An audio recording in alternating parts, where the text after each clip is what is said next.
Buenas tardes, tutor y compañeros. Mi nombre es Duvier Julián Arango Velázquez. Soy estudiante de la Universidad Nacional Abierta de a Distancia, UNA. Soy matriculado en el curso de Administración en Salud. A continuación voy a dar solución a la guía de actividades momento 1 reconocer del curso Epidemiología General. A continuación entonces voy a dar solución a los conceptos planteados. ¿Qué es epidemiología? Epidemiología proviene del griego epi sobre, demos, pueblo, logo, ciencia. En términos generales, la epidemiología se encarga del estudio de las epidemias o enfermedades. El siguiente concepto es población. Consiste en un conjunto de individuos con determinadas características sociodemográficas. Tenemos vigilancia epidemiológica, que se entiende como la observación sistemática y continuada de la frecuencia, de la distribución de los terminantes de los eventos de salud y sus tendencias en la población. La vigilancia se divide en vigilancia pasiva, consiste en el envío de información rutinaria y periódica de dichos eventos. La vigilancia activa es todo lo contrario, consiste en acudir a la fuente de información objeto de vigilancia, ¿cierto? Y realizar búsqueda intencional de casos. La siguiente es la vigilancia intensificada, que es aquella donde los organismos o instituciones o personal de la salud tienen la necesidad de reforzar los mecanismos de captura de los casos. Por último, tenemos la vigilancia centinela, que se basa en el estudio de la información suministrada, ¿cierto? Que se comprometen a estudiar una muestra específica para encontrar un evento o un caso específico.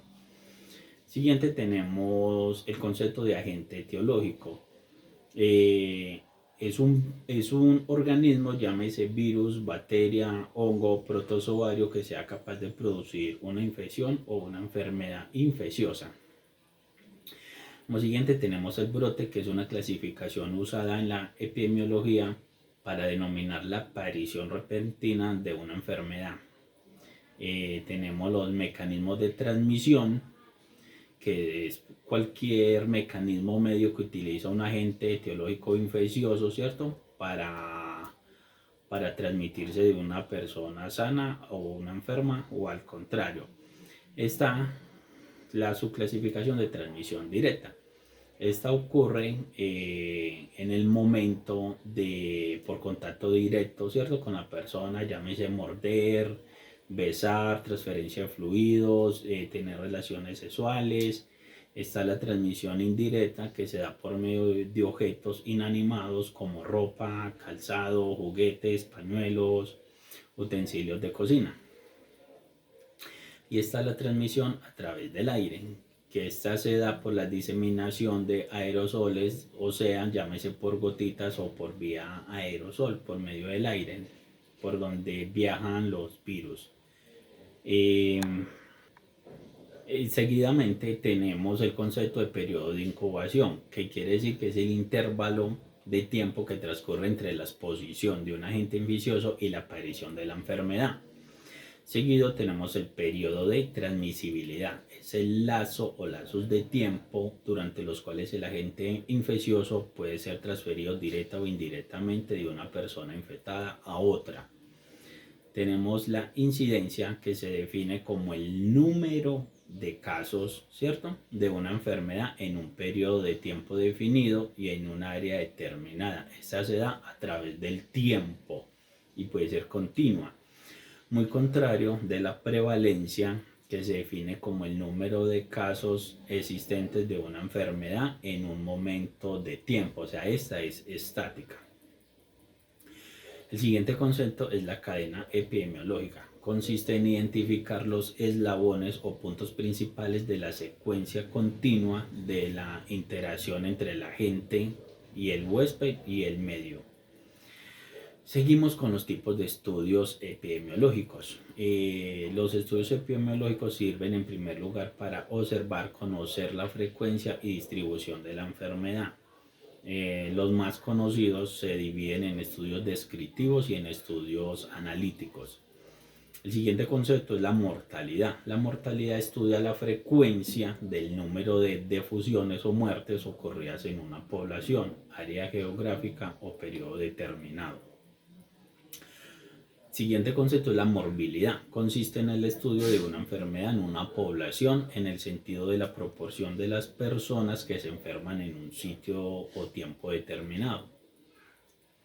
Por último tenemos, o voy a hablar sobre los personajes más importantes en la evolución de la epidemiología a lo largo de la historia. Tenemos al señor Hipócrates, ¿cierto? Que es considerado como el primer epidemiólogo porque trató de explicar de manera diferente que la enfermedad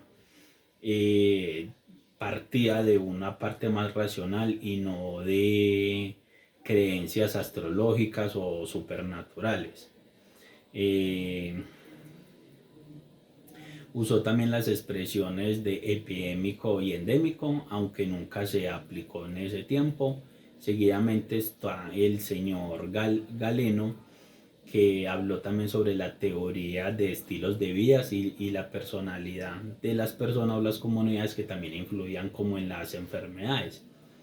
Está Girolamo Fracastoro, que propuso que las personas se enfermaban por diminutas partículas que podrían ser transmitidas. Este es uno de los aportes más importantes, digamos, en la ciencia, ¿cierto? Y en el tema de enfermedades.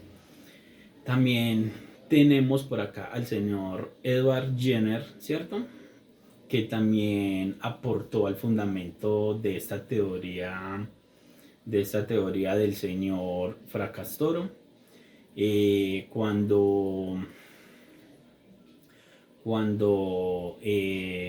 investigó sobre la viruela bovina, ¿cierto? Cómo se enfermaban estos vaqueros, y también, ¿cierto? Por la transmisión de estas enfermedades que no eran visibles al ojo humano. Y también es considerado Jenner como el padre de la inmunología al crear la vacuna también contra la viruela humana. En el año 1606 se introdujeron los términos epidémicos y endémicos en nuestro idioma.